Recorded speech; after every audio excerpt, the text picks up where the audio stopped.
ਪਰ ਇਹਨਾਂ ਦੀ ਆਦਤ ਹੈ ਕਈ ਨਾ ਬਾਹਰ ਪ੍ਰਚਾਰਕਾਂ ਦੀਆਂ ਗੱਲਾਂ ਸੁਣੀ ਜਾਂਦੇ ਹਨ, ਤੋਂ ਵਿੱਚੋਂ ਕੱਢ ਕੱਢ ਕੇ ਫਿਰ ਪਾਉਂਦੇ ਹਨ। ਆਪ ਤੇ ਭਟਕੇ ਹੋਏ ਹਨ, ਜਿਹੜੇ ਲੱਗੇ ਹਨ ਉਹਨਾਂ ਨੂੰ ਭਟਕਾਈ ਜਾਂਦੇ। ਕਿਉਂਕਿ ਜਿਹੜੇ ਅੰਦਰ ਧਿਆਨ ਦੇ ਵਿੱਚ ਜਾਂਦੇ ਹਨ ਨਾ, ਉਹਨਾਂ ਨੂੰ ਇਹਨਾਂ ਦੀਆਂ ਗੱਲਾਂ ਚੰਗੀਆਂ ਨਹੀਂ ਲੱਗਦੀਆਂ। ਇਹ ਤੇ ਮੂੜਤਾ ਦੀਆਂ ਗੱਲਾਂ ਕਰ ਰਹੇ ਹਨ, ਇੱਥੇ ਬੇਸਮਝੀ ਦੀ। ਤੋ ਸਮਝ ਰਹੇ ਹਨ ਬੜੀ ਵਧੀਆ ਗੱਲ ਕੀਤੀ ਹੈ, ਤਾਂ ਉਹਨਾਂ ਨੂੰ ਇਹ ਗੱਲਾਂ ਚੰਗੀਆਂ ਨਹੀਂ ਲੱਗਦੀਆਂ, ਸਗੋਂ ਉਹਨਾਂ ਦੀ ਅਸ਼ਾਂਤੀ ਭੰਗ ਹੁੰਦੀ। ਤੇ ਜਿਹੜੇ ਸਰੋਤੇ ਬਾਹਰ ਹੈ ਜੇ ਇਹਨਾਂ ਦੀਆਂ ਗੱਲਾਂ ਨੂੰ ਚੰਗਾ ਸਮਝਦੇ ਹਨ, ਚੰਗੀਆਂ ਲੱਗਦੀਆਂ ਹਨ ਨਾ, ਤਾਂ ਉਹਨਾਂ ਨੂੰ ਚਾਹੀਦਾ ਇਹ ਗੱਲਾਂ ਨਾ ਸੁਣਨ, ਕਿਉਂਕਿ ਮੇਰੀਆਂ ਨਹੀਂ ਉਹਨਾਂ ਨੂੰ ਚੰਗੀਆਂ ਲੱਗਣੀਆਂ। ਇਹ ਗੱਲ ਖਿਆਲ ਵਿੱਚ ਬਹੁਤ ਰੱਖਣ ਯੋਗ ਹੈ ਵੀ ਜਿਹੜੇ ਵਾਸਤਵਿਕ ਦੇ ਵਿੱਚ ਸਰੋਤੇ ਮੈਨੂੰ ਸੁਣ ਰਹੇ ਹਨ ਨਾ, ਅਗਰ ਗਹਿਰਾਈ ਨਾਲ ਸੁਣਨਗੇ ਤਾਂ ਉਹਨਾਂ ਨੂੰ ਜਿਹੜੇ ਬਾਹਰ ਮੁਖੀ ਪ੍ਰਚਾਰਕ ਹਨ ਉਹਨਾਂ ਦੀਆਂ ਗੱਲਾਂ ਚੰਗੀਆਂ ਨਹੀਂ ਲੱਗਦੀਆਂ। ਕਈਆਂ ਨੇ ਕਿਹਾ ਵੀ ਹੈ। ਤੇ ਜਿਨ੍ਹਾਂ ਨੂੰ ਬਾਹਰ ਦੀਆਂ ਗੱਲਾਂ ਚੰਗੀਆਂ ਲੱਗ ਰਹੀਆਂ ਹਨ ਪ੍ਰਚਾਰਕਾਂ ਦੀਆਂ, ਉਹਨਾਂ ਨੂੰ ਇਹ ਗੱਲ ਚੰਗੀ ਨਹੀਂ ਲੱਗੇਗੀ, ਕਿਉਂਕਿ ਇਹ ਬਿਲਕੁਲ ਉਲਟ ਹੈ। ਕੋਈ ਵੀ ਪ੍ਰਚਾਰਕ ਇਹ ਥੋੜੀ ਕਹਿ ਰਿਹਾ ਹੈ ਕਿ ਸੰਸਾਰ ਅਸਤ ਹੈ, ਝੂਠ ਹੈ, ਵਿਅਰਥ ਹੈ, ਇਧਰੋਂ ਧਿਆਨ ਹਟਾਓ। ਕੋਈ ਵੀ ਨਹੀਂ ਕਹਿ ਰਿਹਾ ਹੈ।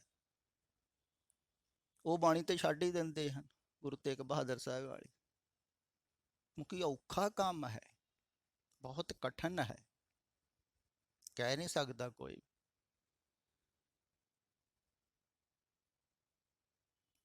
ਤੇ ਲੋਕ ਕਥਾ ਦੀ ਤਰ੍ਹਾਂ ਸੁਣਦੇ, ਕਹਿੰਦੇ ਬੜਾ ਇਹਦਾ ਲਾਭ ਹੈ ਜੀ, ਕਥਾ ਕੀਰਤਨ ਸੁਣੋ। ਤੇ ਕਈ ਉਲਝੇ ਰਹਿੰਦੇ ਹਨ, ਇਹੋ ਹੀ ਸੁਣਦੇ ਰਹਿੰਦੇ, ਤੇ ਉਹਨਾਂ ਦੇ ਦਿਮਾਗ ਦੇ ਵਿੱਚ ਉਹੋ ਹੀ ਵਿਚਾਰਧਾਰਾ ਚੱਲਦੀ ਰਹਿੰਦੀ। ਉਹ ਫਿਰ ਸਹਿਮਤ ਵੀ ਨਹੀਂ ਹੁੰਦੇ।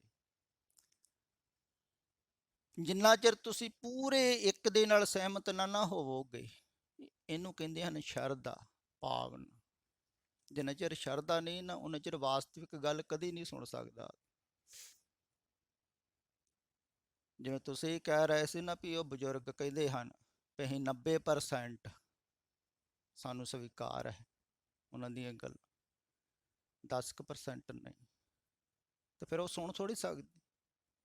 ਉਹ 10% ਆਪਣੇ ਢੰਗ ਦੇ ਨਾਲ ਫਸੇ ਹੀ ਰਹਿਣਗੇ, ਕਦੇ ਨਹੀਂ ਨਿਕਲ ਸਕਦੇ, ਕਿਉਂਕਿ 10% ਤੇ ਆਪਣਾ ਹੀ ਮਨ ਚੱਲ ਰਿਹਾ ਹੈ ਨਾ। ਉਹ ਕਹਿੰਦੇ ਹਨ 10%, ਪਰ ਪੂਰਾ ਦਾ ਪੂਰਾ ਹੀ ਉਹਨਾਂ ਦਾ ਆਪਣਾ ਮਨ ਕੰਮ ਕਰ ਰਿਹਾ, ਜਾਂ ਤੇ ਪੂਰਾ ਇੱਕ ਪਾਸੇ ਹੋਵੇਗਾ ਜਾਂ ਪੂਰਾ ਦੂਸਰੇ ਪਾਸੇ ਹੋਵੇਗਾ। ਇਹ ਥੋੜੀ ਵੀ ਅੱਧਾ ਮੇਰੇ ਪਾਸੇ ਹੋਵੇਗਾ, ਅੱਧਾ ਦੂਸਰੇ ਪਾਸੇ ਹੋਵੇਗਾ, ਨਹੀਂ, ਐਸਾ ਨਹੀਂ ਹੋਵੇਗਾ। ਇੱਥੇ ਪੂਰਾ ਦਾ ਪੂਰਾ ਹੀ ਹੋਵੇਗਾ। ਤਾਂ ਦੇਖਿਆ ਨਾ, ਮਨ ਦੇ ਰਾਮ ਲਿਆ ਹੈ। ਅਗਰ ਪੂਰਾ ਨਹੀਂ ਹੋਵੇਗਾ ਤਾਂ ਸੁਣੇਗਾ ਵੀ ਨਹੀਂ ਕੋਈ, ਤੇ ਲਾਭ ਵੀ ਨਹੀਂ ਹੋਵੇਗਾ। ਤੇ ਉੱਪਰ ਸੁਣਨਾ ਥੋੜੀ ਲਾਭ ਹੋ ਜਾਵੇ। ਤੇ ਆਪਣੇ ਨਾਲ ਜਿਹੜਾ ਸਰੋਤਾ ਇਮਾਨਦਾਰੀ ਕਰਦਾ ਹੈ, ਦਰਅਸਲ ਪਰਮਾਰਥ ਦੇ ਮਾਰਗ ਤੇ ਇਮਾਨਦਾਰੀ ਤੋਂ ਹੀ ਪਹਿਲਾ ਕਦਮ ਹੈ। ਇਮਾਨਦਾਰੀ ਦਾ ਭਾਵ ਵੀ ਜੋ ਤੁਹਾਡੇ ਅੰਦਰ ਹੈ ਨਾ ਭਾਵ, ਉਹਨੂੰ ਹੀ ਪ੍ਰਗਟ ਕਰਨਾ ਹੈ। ਅਗਰ ਤੁਹਾਡਾ ਨਹੀਂ ਚਿੱਤ ਕਰਦਾ ਇਹ ਗੱਲਾਂ ਸੁਣਨ ਨਾਲੋਂ, ਤੇ ਤੁਸੀਂ ਪ੍ਰਚਾਰਕਾਂ ਦੀਆਂ ਜ਼ਿਆਦਾ ਵਧੀਆ ਇੱਕ ਪਾਸੇ ਤੇ ਹੋ ਜਾਓ। ਹਾਂ, ਕਈਆਂ ਦਾ ਸੰਸਾਰ ਨਾਲੋਂ ਛੁੱਟਣ ਨੂੰ ਮਨ ਨਹੀਂ ਕਰਦਾ ਹੈ, ਅਜੇ ਕੱਚੇ ਹਨ, ਜਾੜਾ ਜੁੜੇ ਹੋਏ ਹਨ, ਤੋ ਇੱਧਰ ਗੱਲਾਂ ਮੇਰੀਆਂ ਵੀ ਸੁਣਦੇ ਹਨ, ਪਰ ਉਹਨਾਂ ਨੂੰ ਡਰ ਲੱਗਦਾ ਹੈ। ਸੰਸਾਰ ਨੂੰ ਛੱਡਣਾ ਬੜਾ ਔਖਾ ਹੈ, ਮੋਹ ਹੈ, ਮਮਤਾ ਹੈ, ਤੇ ਇੱਧਰ ਵੀ ਗੱਲਾਂ ਚੰਗੀਆਂ ਲੱਗਦੀਆਂ। ਤੇ ਅਗਰ ਸੰਸਾਰ ਦੀ ਵਾਸ਼ਨਾ ਹੈ ਨਾ, ਤੇ ਇੱਧਰ ਨੂੰ ਛੱਡੋ, ਸੰਸਾਰ ਭੋਗ ਲੈਣਾ ਚਾਹੀਦਾ, ਜ਼ਿਆਦਾ ਵਧੀਆ। ਨਹੀਂ ਤੇ ਆਦਮੀ ਦੁਚਿੱਤੀ 'ਚ ਫਸਿਆ ਰਹਿੰਦਾ ਹੈ।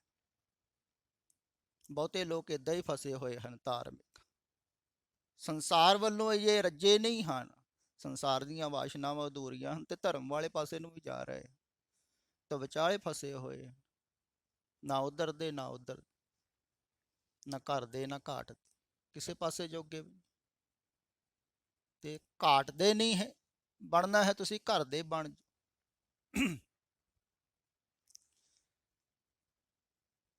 ਤੇ ਅਗਰ ਵਾਸਤਵਿਕ ਲੱਗੇ ਹੈ ਵੀ ਬਾਹਰ ਘਰ ਵਿਅਰਥ ਹਨ, ਤੇ ਫਿਰ ਉਸ ਘਾਟ ਦੇ ਬਣ ਜਾਓ ਜਿਸ ਘਾਟ ਤੋਂ ਤੁਸੀਂ ਪਾਰ ਜਾਣਾ ਹੈ। ਪਰ ਜ਼ਰੂਰੀ ਹੈ, ਖਿਆਲ ਵਿੱਚ ਰੱਖਣ ਯੋਗ ਹੈ, ਵੀ ਇਹ ਪਰਮਾਰਥ ਦਾ ਮਾਰਗ ਜਿਹੜਾ ਹੈ ਨਾ, ਇਤਨਾ ਸਖਾਲਾ ਨਹੀਂ ਹੈ। ਇਹ ਬਾਹਰ ਦਾ ਮੋਹ ਹੈ, ਜਿਹੜੀ ਨਾ ਮਮਤਾ, ਇਹਨੂੰ ਮਾਇਆ ਕਿਹਾ ਹੈ, ਬਹੁਤ ਪ੍ਰਬਲ ਹੈ। ਇਹ ਛੱਡਣੀ ਇੰਨੀ ਸਖਾਲੀ ਨਹੀਂ। ਅੱਜ ਇਹ ਗੁਰਮੁਖ ਪਿਆਰੇ ਆਏ ਸਨ, ਮੈਨੂੰ ਕਹਿ ਰਹੇ ਸਨ ਵੀ ਮਨ ਡੋਲਦਾ ਹੈ, ਕਿ ਮੈਂ ਨਾ ਜੇ ਇਧਰੋਂ ਧਿਆਨ ਹਟਾ ਦਿੱਤਾ ਤੇ ਕੀ ਬਣੂ। ਤੇ ਬਹੁਤ ਕਠਿਨ ਹੈ, ਸਾਰਿਆਂ ਦੇ ਵੱਸ ਦੀ ਗੱਲ ਵੀ ਨਹੀਂ ਹੈ, ਸਾਰੇ ਚੱਲ ਵੀ ਨਹੀਂ ਸਕਦੇ। ਤੇ ਜਿਨ੍ਹਾਂ ਨੂੰ ਵਾਕਿਆ ਦੇ ਵਿੱਚ ਅੰਦਰ ਪਿਆਸ ਹੈ ਨਾ, ਉਹ ਹੀ ਚੱਲ ਸਕਦੇ। ਨਹੀਂ ਤੇ ਮੋਹ ਮਮਤਾ ਛੱਡਣੀ ਕੋਈ ਸਖਾਲੀ ਥੋੜੀ। ਆ ਦੇਖੋ ਗੁਰੂ ਸਾਹਿਬ ਜੀ ਦਾ ਇੱਕ ਸ਼ਬਦ ਹੈ, ਪੜ੍ਹਦੇ ਹਾਂ ਆਪਾਂ, ਭਗਤਾ ਕੀ ਚਾਲ ਨਿਰਾਲੀ, ਚਾਲਾ ਨਿਰਾਲੀ ਭਗਤ ਹੈ ਕੇਰੀ, ਬਿਖਮ ਮਾਰਗ ਚੱਲਣ ਬੜਾ ਔਖਾ ਹੈ। ਕਹਿੰਦੇ ਲਾਭ ਲੋਭ ਅਹੰਕਾਰ ਤਜ ਤ੍ਰਿਸ਼ਨਾ, ਬਹੁਤ ਨਾ ਹੀ ਬੋਲਣ।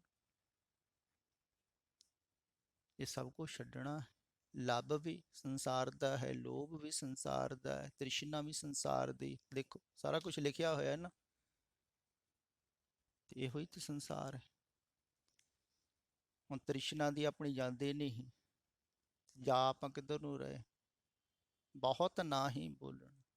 ਫਿਰ ਕਹਿੰਦੇ ਖੰਨਿਓ ਤਿੱਖੀ ਵਾਲਹੁ ਨਿੱਕੀ, ਇਹ ਤਮਾਰਗ ਜਾ, ਬਹੁਤ ਕਠਿਨ ਹੈ। ਧਿਆਨ ਜਿਹੜਾ ਹੈ ਨਾ, ਇਹਨੂੰ ਸਾਧਣਾ ਬਹੁਤ ਹੀ ਬਾਰੀਕ ਚੀਜ਼ ਦੇ ਉੱਤੇ ਟਿਕਣਾ ਹੈ। ਖੰਨਿਓ ਤਿੱਖਣੀ ਦਾ ਭਾਵ ਇਹ, ਜਿਵੇਂ ਆਪਾਂ ਬੈਲੈਂਸ ਕਰਦੇ ਹਨ, ਕਈ ਲੋਕ ਰੱਸੇ ਤੇ ਚੱਲਦੇ ਤੇ ਉਹ ਬੜਾ ਬੈਲੈਂਸ ਸਾਂਭਦੇ ਹਨ, ਸੱਜੇ ਨਾ ਡਿੱਗੀਏ ਖੱਬੇ ਨਾ ਡਿੱਗੀਏ, ਬਹੁਤ ਬੈਲੈਂਸ ਰੱਖਣਾ ਪੈਂਦਾ ਹੈ। ਤੇ ਕਹਿੰਦੇ ਹਨ ਵੀ ਇਹ ਇਸ ਢੰਗ ਦਾ ਬੈਲੈਂਸ ਰੱਖਣਾ ਹੈ ਜਿਵੇਂ ਕੋਈ ਤੇਜ਼ ਧਾਰ ਤਲਵਾਰ ਹੁੰਦੀ ਹੈ ਨਾ, ਬਹੁਤ, ਉਹਦੇ ਉੱਤੇ ਚੱਲਣਾ ਹੋ। ਧਿਆਨ ਨੂੰ ਇਦਾਂ ਟਿਕਾਉਣਾ ਪਵੇ, ਕਿਉਂਕਿ ਝੱਟ ਡਿੱਗ ਪੈਂਦਾ ਸੰਸਾਰ, ਇੱਕਦਮ ਜਾਂਦਾ ਹੈ ਸੰਸਾਰ ਵੱਲ, ਛਿਨ ਭਰ ਦੇ ਵਿੱਚ ਜਾਂਦਾ ਹੈ ਸੰਸਾਰ ਵੱਲ, ਕਿਉਂਕਿ ਮੋਹ ਮਮਤਾ ਖਿੱਚਦੀ ਹੈ। ਮਾਇਆ ਬੜੀ ਪ੍ਰਬਲ ਹੈ ਪ੍ਰਮਾਤਮਾ, ਇਸੇ ਕਰਕੇ ਵਿਲੇ ਟਾਵੇਂ ਜਾਂਦੇ ਹਨ ਉਧਰ, ਬਹੁਤੇ ਥੋੜੀ ਜਾਂਦੇ, ਬਹੁਤ ਘੱਟ, ਜ਼ਿਆਦਾ ਥੋੜੀ ਜਾਂਦੇ। ਤੇ ਬਹੁਤ ਕਠਿਨ ਹੈ। ਸਿਰਫ ਮੇਰੀਆਂ ਗੱਲਾਂ ਸੁਣ ਕੇ ਨਹੀਂ, ਜਿਹੜਾ ਚੱਲੇਗਾ ਉਹਨੂੰ ਪਤਾ ਲੱਗੇਗਾ ਵੀ ਅੱਗੇ ਤੋਂ ਅੱਗੇ ਕਠਿਨ ਹੁੰਦਾ ਜਾ ਰਿਹਾ ਹੈ, ਕਿਉਂਕਿ ਸਭ ਕੁਝ ਛੱਡਣਾ ਹੈ। ਖੰਨਿਓ ਤਿੱਖੀ ਵਾਲਹੁ ਨਿੱਕੀ, ਏਤ ਮਾਰਗ ਜਾਣ, ਗੁਰ ਪ੍ਰਸਾਦੀ ਜਿਨੀ ਆਪ ਤਜੇ, ਹਰ ਵਾਸਨਾ ਸਮਾ, ਜਿਨੀ ਆਪ ਤਜੇ, ਆਪਣਾ ਆਪਾ ਛੱਡ ਦਿੱਤਾ। ਜਦੋਂ ਮੈਂ ਹੀ ਨਹੀਂ ਰਿਹਾ ਤੇ ਵਾਸ਼ਨਾ ਕਿਵੇਂ ਰਹੂ। ਵਾਸ਼ਨਾ ਹੀ ਮੈਂ ਤੋਂ ਪੈਦਾ ਹੋ ਰਹੀ ਹੈ, ਮੈਂ ਹਾਂ ਤੇ ਮੈਨੂੰ ਕੁਝ ਚਾਹੀਦਾ ਹੈ, ਫਿਰ ਮੈਂ ਆਪਣੀ ਚਾਹਤ ਪੂਰੀ ਕਰਨ ਵਾਸਤੇ ਸੰਸਾਰ ਵਿੱਚ ਪਾਈ। ਜਦੋਂ ਮੈਂ ਹੈ ਹੀ ਨਹੀਂ, ਫਿਰ ਵਾਸ਼ਨਾ ਕਿਵੇਂ ਉੱਠੂ।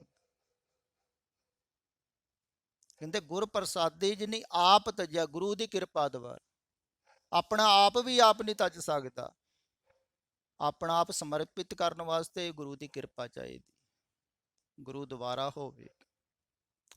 ਕਿਉਂਕਿ ਮੱਤ ਦੇਣੀ ਹੈ ਨਾ, ਮੱਤ ਤੇ ਕਿਸੇ ਨੂੰ ਦਿਓਗੇ, ਆਪਣੀ ਸਮਝ, ਆਪਣੀ ਮੱਤ, ਆਪਣੀ ਅਕਲ ਕਿਸੇ ਨੂੰ ਭੇਟ ਕਰਨੀ, ਸਿਰ ਦੇਣ ਦਾ ਇਹੋ ਹੀ ਭਾਵ ਹੁੰਦਾ ਹੈ। ਕਹਿੰਦੇ ਹਰ ਵਾਸਨਾ ਸਮਾਣੀ, ਫਿਰ ਵਾਸਨਾ ਜਿਹੜੀ ਉੱਥੇ ਹੀ ਸਮਾ ਜਾਂਦੀ ਹੈ ਜਿੱਥੋਂ ਆਈ ਹੋਈ, ਉੱਥੇ ਚਲੇ ਜਾਂਦੀ, ਕਿਉਂਕਿ ਤੁਹਾਡੀ ਤੇ ਰਹੀ ਨਹੀਂ। ਕਹਿੰਦੇ ਕਹੇ ਨਾਨਕ ਚਾਲ ਭਗਤਾ, ਜੁਗ ਹੋ ਜੁਗ ਨਿਰਾਲੀ, ਇਹ ਨਿਰਾਲੀ ਚਾਲ ਹੈ, ਜੁਗਾਂ ਜੁਗਾਂ ਦੇ ਵਿੱਚ ਨਿਰਾਲੀ ਹੈ, ਹਰ ਵਕਤ ਹੀ ਨਿਰਾਲੀ ਹੈ ਭਗਤਾਂ ਦੀ ਚਾਲ। ਪਰ ਦੇਖੋ ਇੱਥੇ ਲਿਖਿਆ ਹੋਇਆ ਗੁਰ ਪ੍ਰਸਾਦੀ ਜਿਨੀ ਆਪ ਤਜਿਆ, ਕਹਿੰਦੇ ਆਪ ਗਵਾਈਏ ਤਾਂ ਸੋਹ ਪਾਈਏ, ਅਵਰ ਕੈਸੀ ਚਤਰਾਈ। ਹੁਣ ਇੱਥੇ ਇਹ ਪ੍ਰਚਾਰਕ ਕਹਿ ਰਹੇ ਹਨ ਵੀ ਜਿਹੜੀ ਧੁਰ ਕੀ ਬਾਣੀ ਹੈ ਨਾ, ਉਹ ਦਿਮਾਗ 'ਚੋਂ ਆਈ, ਸਮਝ 'ਚੋਂ ਆਈ। ਤੇ ਗੁਰੂ ਸਾਹਿਬ ਜੀ ਕੀ ਕਹਿੰਦੇ ਹਨ, ਗੁਰ ਪ੍ਰਸਾਦੀ ਜਿਨੀ ਆਪ ਤਜੀ, ਜਿਹਨੇ ਆਪਣਾ ਆਪ ਛੱਡ ਦਿੱਤਾ ਉਹਦੀ ਸਮਝ ਵਿੱਚੋਂ ਆਊ। ਇਹ ਸਗੋਂ ਗੁਰੂ ਸਾਹਿਬ ਜੀ ਦਾ ਵੀ ਨਿਰਾਦਰ ਕਰਦੇ ਆ। ਉਹਨਾਂ ਨੂੰ ਬੁੱਧੀਜੀਵੀ ਠਹਿਰਾ ਦਿੱਤਾ ਇਹਨਾਂ ਨੇ ਇਹ ਗੱਲ ਕਹਿ ਕੇ। ਉਹ ਸਮਝਦੇ ਹਨ ਵੀ ਇਹ ਵੀ ਬੁੱਧੀ ਦੇ ਤਲ ਤੇ ਜੀ ਰਹੇ, ਇਹ ਵੀ ਸਮਝ ਸਮਝ ਕੇ ਸੋਚ ਸੋਚ ਕੇ ਗੱਲਾਂ ਦੂਸਰੇ ਨੂੰ ਦੱਸਦੇ। ਉਹਨਾਂ ਦੇ ਦਿਮਾਗ 'ਚ ਇਹੋ ਹੀ, ਕਿਉਂਕਿ ਆਪ ਵੀ ਉਹ ਬੁੱਧੀ ਦੇ ਤਲ ਤੇ ਜੀ ਰਹੇ ਹਨ। ਪ੍ਰਚਾਰਕ ਕਦੀ ਨਹੀਂ ਸਮਝਦਾ ਇਹ ਗੱਲ ਕਿ ਬੁੱਧੀ ਤੋਂ ਪਾਰ ਵੀ ਕੋਈ ਅਵਸਥਾ ਹੁੰਦੀ, ਗਿਆਨ ਤੋਂ ਪਾਰ ਵੀ ਕੋਈ ਅਵਸਥਾ ਹੁੰਦੀ, ਕਦੀ ਨਹੀਂ ਸਮਝਦਾ। ਇਸ ਕਰਕੇ ਪ੍ਰਚਾਰਕ ਤੇ ਕਦੇ ਸਮਝ ਵੀ ਨਹੀਂ ਸਕਦਾ, ਇਸੇ ਕਰਕੇ ਪ੍ਰਚਾਰਕਾਂ ਨੇ ਸਮਝਿਆ ਵੀ ਨਹੀਂ ਹੈ, ਕਿਉਂਕਿ ਉਹ ਸਮਝਦੇ ਹਨ ਵੀ ਅਸੀਂ ਸਮਝਦਾਰ ਹਾਂ, ਅਸੀਂ ਜਿਸ ਤਰ੍ਹਾਂ ਸਮਝਦਾਰੀ ਦੁਬਾਰਾ ਦੂਸਰੇ ਨੂੰ ਕਹਿ ਰਹੇ ਹਾਂ, ਇੱਦਾਂ ਹੀ ਇਹ ਕਹਿ ਰਹੇ ਹਨ। ਜਦੋਂ ਹੁਣ ਕਬੀਰ ਜੀ ਕਹਿ ਰਹੇ ਸਨ, ਉਸ ਟਾਈਮ ਪੰਡਤ ਵੀ ਬਹੁਤ ਸਨ, ਵਿਦਵਾਨ। ਤੋਤੇ ਇਹੋ ਸੋਚਦੇ ਹੁੰਦੇ ਜਲਾਹੇ ਨੂੰ ਕੀ ਪਤਾ, ਨਾ ਸ਼ਾਸਤਰ ਪੜ੍ਹਿਆ ਨਾ ਵੇਦ ਪੜ੍ਹਿਆ, ਅਹੀਂ ਗਿਆਤ, ਸਾਨੂੰ ਸਮਝ। ਇੱਦਾਂ ਕਹਿੰਦੇ ਨਾ ਪ੍ਰਚਾਰਕ, ਮੈਂ ਇੰਨੇ ਗ੍ਰੰਥ ਪੜ੍ਹੇ, ਮੈਂ ਵਿਦਾਂਤ ਪੜ੍ਹਿਆ, ਮੈਂ ਸ਼ਾਸਤਰ ਪੜ੍ਹਿਆ, ਮੈਂ ਜੇ ਪੜ੍ਹਿਆ, ਮੈਂ ਉਹ ਪੜ੍ਹਿਆ, ਚਤੁਰਵੇਦੀ ਬਣ ਜਾਂਦੇ ਆ। ਤੋ ਕਿਸੇ ਦੀ ਗੱਲ ਮੰਨਦੇ ਨਹੀਂ, ਉਹ ਸਮਝ ਦੇ ਤਲ ਤੇ ਜੀ ਰਹੇ ਹਨ ਤੇ ਦੂਸਰਿਆਂ ਨੂੰ ਵੀ ਸਮਝ ਦੇ ਤਲ ਤੇ ਫਸਾ ਰਹੇ। ਤੇ ਜਿਹੜੇ ਪ੍ਰਚਾਰਕਾਂ ਦੀਆਂ ਗੱਲਾਂ ਸੁਣਨ ਵਾਲੇ ਹਨ ਨਾ, ਉਹ ਜ਼ਿਆਦਾਤਰ ਵਿਚਾਰਕਾਂ ਦੀਆਂ ਗੱਲਾਂ ਦੇ ਵਿੱਚ ਉਲਟ ਕੇ ਵਿਚਾਰਵਾਨ ਹੀ ਬਣਨਗੇ। ਤੇ ਜਿੰਨਾ ਕੋਈ ਜ਼ਿਆਦਾ ਵਿਚਾਰ ਕਰਦਾ ਹੈ ਨਾ, ਉਨਾ ਜ਼ਿਆਦਾ ਉਹ ਪਰੇਸ਼ਾਨ ਵੀ ਹੁੰਦਾ ਹੈ, ਜ਼ਿਆਦਾ ਉਲਝਦਾ ਵੀ ਵਿਚਾਰ ਦੇ ਤਲ। ਹੁਣ ਇਹ ਕਹਿ ਰਹੇ ਹਨ ਵੀ ਬਾਣੀ ਧੁਰੋਂ ਨਹੀਂ ਆਈ ਹੈ, ਦਿਮਾਗ ਦੇ ਵਿੱਚੋਂ ਆਈ। ਜੋੜਤਾ ਦਿਮਾਗ ਦੇ ਨਾਲ, ਹੌਲੀ ਹੌਲੀ ਸਰੀਰ ਦੇ ਨਾਲ ਜੋੜ ਦੇਣਗੇ ਵੀ ਉਹਨਾਂ ਦੇ ਸਰੀਰ 'ਚੋਂ ਆਈ। ਨਹੀਂ, ਉਹਨਾਂ ਨੇ ਸਾਰਾ ਕੁਝ ਪ੍ਰਮਾਤਮਾ ਨੂੰ ਸਮਰਪਿਤ ਕਰ ਦਿੱਤਾ। ਤਨ ਮਨ ਧਨ ਸਭ ਸੌਂਪ ਗੁਰੂ ਕੋ ਹੁਕਮ ਮੰਨਿਆ ਪਾਈ। ਉਹਨਾਂ ਨੇ ਤਨ ਵੀ ਮਨ ਵੀ ਸਭ ਕੁਝ ਗੁਰੂ ਨੂੰ ਸੌਂਪ ਦਿੱਤਾ, ਪ੍ਰਮਾਤਮਾ ਨੂੰ ਸੌਂਪ ਦਿੱਤਾ। ਤੇ ਜਿਹੜਾ ਸੌਂਪ ਦਿੰਦਾ ਹੈ ਨਾ, ਉਹਦੇ ਥਰੂ ਫਿਰ ਪ੍ਰਮਾਤਮਾ ਬੋਲਦਾ ਹੈ। ਉਹਨੂੰ ਕਹਿੰਦੇ ਹਨ ਧੁਰੋਂ ਆਈ, ਭਾਵ ਕਿ ਉਹ ਨਹੀਂ ਬੋਲੇ ਹਨ, ਬਾਬਾ ਨਾਨਕ ਨਹੀਂ ਬੋਲੇ, ਕਬੀਰ ਨਹੀਂ ਬੋਲੇ। ਬਾਬਾ ਨਾਨਕ ਨੇ ਆਪਣੇ ਵਿੱਚੋਂ ਜਗ੍ਹਾ ਦੇ ਦਿੱਤੀ ਪ੍ਰਮਾਤਮਾ ਨੂੰ ਕਿ ਤੁਸੀਂ ਬੈਠੋ ਮੇਰੇ ਅੰਦਰ, ਤੁਸੀਂ ਬੋਲੋ। ਕਬੀਰ ਜੀ ਨੇ ਵੀ ਆਪਣੇ ਅੰਦਰ ਜਗ੍ਹਾ ਦੇ ਦਿੱਤੀ, ਆਪਣੇ ਆਪ ਨੂੰ ਇੱਕ ਸਾਈਡ ਕਰ ਦਿੱਤਾ, ਸਿੰਘਾਸਨ ਖਾਲੀ ਕਰ ਦਿੱਤਾ ਕਿ ਮੈਂ ਇਸ ਸਿੰਘਾਸਨ ਤੇ ਨਹੀਂ ਬੈਠਣਾ, ਹੁਣ ਤੂੰ ਬੈਠ। ਇਹੋ ਹੀ ਹੋਇਆ ਨਾ, ਗੁਰੂ ਦਾ ਵੀ ਅਰਥ ਇਹੋ ਹੀ ਹੁੰਦਾ। ਕਹਿੰਦੇ ਸੀਸ ਵੱਡੇ ਕਰ ਆਸਣ ਦੀਜੇ, ਬਿਨ ਸਿਰ ਸੇਵ ਕਰੀ। ਆਸਣ ਦੇ ਦਿੱਤਾ ਵੀ ਹੁਣ ਸਿਰ ਜਿਹੜਾ ਹੈ ਨਾ, ਉਹ ਮੇਰਾ ਨਹੀਂ ਹੈ, ਸਿਰ ਤੁਹਾਡਾ ਹੈ। ਹੁਣ ਤੁਹਾਡੀ ਸਮਝ ਕੰਮ ਕਰੇਗੀ, ਤੁਹਾਡੀ ਅਕਲ ਕੰਮ ਕਰੇਗੀ, ਮੇਰੀ ਥੋੜੀ ਕਰੇ, ਮੈਂ ਥੋੜੀ। ਤੇ ਜਿਹਨੇ ਆਪਣਾ ਆਪ ਗਵਾ ਦਿੱਤਾ, ਮਿਟਾ ਦਿੱਤਾ, ਉਹ ਰਹੇ ਹੀ ਨਹੀਂ। ਤੇ ਜਿਹੜਾ ਰਿਹਾ ਨਹੀਂ ਉਹ ਬੋਲਦਾ ਹੈ। ਐਸਾ ਨਹੀਂ ਹੈ ਬੋਲਦਾ ਨਹੀਂ ਹੈ ਵੀ ਗੂੰਗਾ ਹੋ ਕੇ ਬਹਿ ਜਾਂਦਾ ਹੈ, ਇਹਨਾਂ ਨੂੰ ਇਹੋ ਹੀ ਖਿਆਲ ਹੈ ਪ੍ਰਚਾਰਕਾਂ ਨਹੀਂ, ਉਹ ਬੋਲਦਾ ਹੈ। ਫਿਰ ਉਹਨਾਂ ਦੇ ਥਰੂ ਪ੍ਰਮਾਤਮਾ ਬੋਲਦਾ ਹੈ। ਉਹ ਪ੍ਰਮਾਤਮਾ ਨੂੰ ਜਗ੍ਹਾ ਦੇ ਦਿੰਦੇ ਹਨ ਵੀ ਹੁਣ ਅਸੀਂ ਨਹੀਂ ਬੋਲਣਾ ਹੈ, ਹੁਣ ਤੂੰ ਬੋਲ, ਜਿਸ ਤਰ੍ਹਾਂ ਦਾ ਬੋਲਣਾ ਹੈ ਬੋਲ। ਇਸ ਕਰਕੇ ਉਹ ਬੇਪਰਵਾਹ ਵੀ ਰਹਿੰਦੇ ਹਨ। ਉਹਨਾਂ ਦਾ ਵਿਰੋਧ ਵੀ ਬਹੁਤ ਹੁੰਦਾ ਹੈ, ਦੇਖੋ, ਉਹ ਤਾਂ ਵੀ ਚਿੰਤਾ ਨਹੀਂ ਕਰਦੇ ਕਿਉਂਕਿ ਉਹ ਬੋਲ ਹੀ ਨਹੀਂ ਰਹੇ। ਉਹ ਕਹਿੰਦੇ ਸਾਡੇ ਬੋਲ ਹੀ ਨਹੀਂ, ਹਉ ਆਪੋ ਹਉ ਬੋਲ ਨਾ ਜਾਣਦਾ, ਅਸੀਂ ਜਾਣਦੇ ਹੀ ਕੁਛ ਨਹੀਂ।